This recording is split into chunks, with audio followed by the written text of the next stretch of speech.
علم کی تلاش میں چلا بہت بلند ہے، سنو کہ عالموں کا مرتبہ بہت بلند ہے۔ وسوسوں سے پرہیز کر، کیونکہ پرہیز علاج سے بہتر ہوتا ہے۔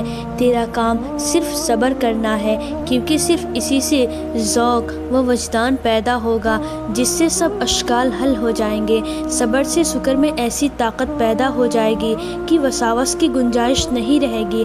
تصوف میں صبر ہی تمام مسائل کا حل خود بخود بہم پہنچا دیتا ہے۔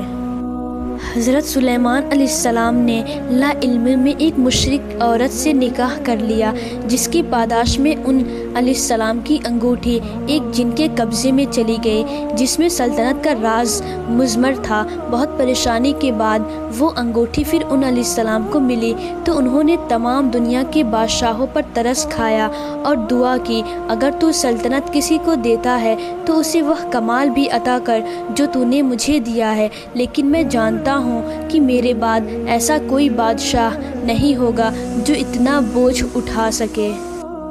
ان لوگوں میں مت بیٹھو جو تمہاری مدد کرے، مختلف لوگوں میں مت بیٹھو جن کی سانسیں ٹھنڈی آہوں کی صورت منہ سے باہر آتی ہیں۔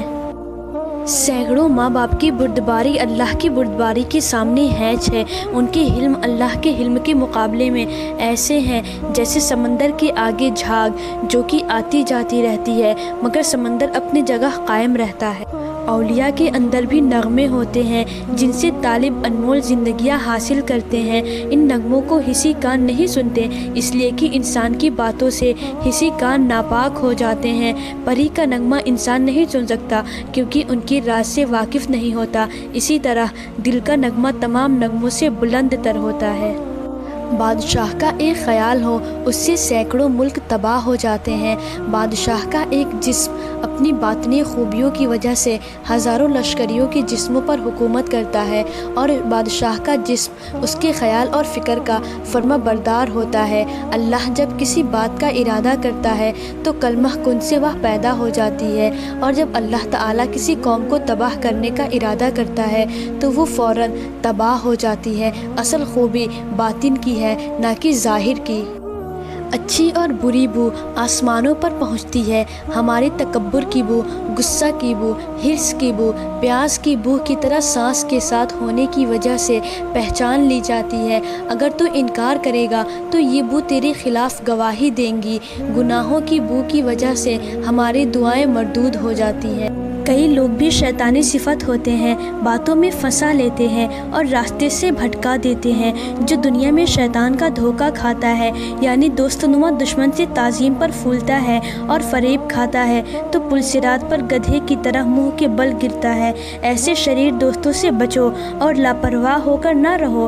کئی لاحول پڑھنے والے شیطان بھی ہوتے ہیں، وہ تمہیں جانے دوست کہے گا مگر تمہاری کھال کھینچ لے گا۔ کسی کی میٹھی باتوں سے دھوکہ مت کھاؤ۔ قرآن میں ہے کہ نہ گمان کرو تم ان لوگوں کو مردہ جو اللہ کے راستے پر قتل کیے گئے، بلکہ وہ زندہ ہے۔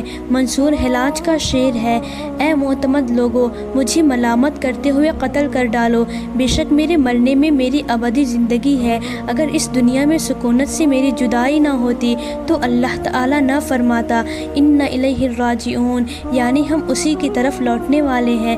لوٹنے والا تو وہی ہوتا ہے جو اپنے شہر میں واپس آئے، زمانہ کے فرق سے وصال میں آئے۔ نہر کے کنارے پر سویا ہوا شخص پیاس محسوس کرتا ہے جبکہ پانی بالکل اس کے قریب ہوتا ہے۔ اس کی بدبختی یہ ہے کہ وہ اٹھتا ہی نہیں ہے تو اسے پانی کیسے نظر آئے؟ یہی ہمارا حال ہے۔ خدا کی ذات ہمارے بہت قریب ہے لیکن ہم اس کی طرف قدم ہی نہیں بڑھاتے۔ پیغمبر صلی اللہ علیہ وسلم نے ایک ریاکار سے فرمایا، اے نوجوان تو نماز پڑھ، کیونکہ جو کچھ تو نے پڑھا ہے نماز نہیں تھی، اسی لیے ہر نماز میں اہدنا الصراط المستقیم آیا ہے کہ اللہ میری نمازوں کو گمراہوں اور ریاکاروں کی نماز کے ساتھ نہ ملا۔ جناب سمجھ رہے ہیں کہ عبادت کر رہے ہیں اور بے خبر ہیں کہ گناہ کی وجہ سے جان ہلاک کر رہے ہیں۔ اس زندہ کا عشق اختیار کر جو سدا رہنے والا ہے، اس کا عشق اختیار کر کے تمام نبیوں نے عزت پائی۔ تو یہ نہ کہہ کہ ہماری رسائی بادشاہ تک نہیں ہے، کیونکہ کریموں پر بڑے کام دشوار نہیں ہوتے۔ حضرت نوح علیہ السلام نے قوم کو اللہ کی دعوت دی تو انہوں نے اپنے کانوں میں انگلیاں ٹھونس لی اور اپنے اوپر کپڑے اوڑھ لیے۔ انہوں نے فرمایا، تم نے خود دیکھنے اور سننے کے راستے بند کر لیے ہیں۔ آدمی تو بینائی ہے، باقی کھال ہے، دید تو دراصل محبوب کی دید ہے۔ دوست کا دیدار نہ ہو تو پھر اندھا ہونا اچھا ہے، اور جو دوست باقی رہنے والا نہ ہو اس کا دور رہنا ہی بہتر ہے۔ علم لے جو علم دے وہ سب سے بہترین ہے، علم لینے دینے کا نفع بہت بلند ہے۔